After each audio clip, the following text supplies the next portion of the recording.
Let's say I have three still images or graphics on my Mac, and I want to combine these into a single PDF file. No need for third-party apps or anything complicated.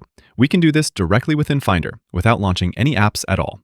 So, the easiest way to do this would be to highlight all of the files in Finder. Then you can just right-click those highlighted files, go to Quick Actions, and create a PDF. This will give you a PDF document. Just give it a name and you're all done. Now, the next question you might have: how do you choose the order? You'll notice how my slides are backwards, and they go from 3 to 1. So, how do you choose the order then? Well, you can name your slides in an alphabetical order, or just give them sequential numbers, like I have them named from 1 through 3.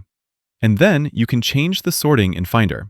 Right now, I was sorting by the file size, but if I change it to sort by the file name, it puts my individual slides in order, and I will then do the same thing. Quick Actions, Create PDF, done. Now my PDF is in the right order, just the way we want it.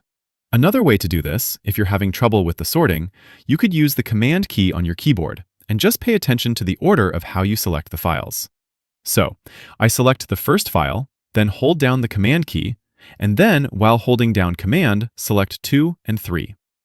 Now we'll go to Quick Actions, Create PDF, and once again, it has them in the right order because this is the order that I selected the files in. Anyways, that's a quick way to create a PDF on your Mac. Click that like button if this helped, send the video to a friend who needs to learn this, and subscribe for more. Thanks all, until next time.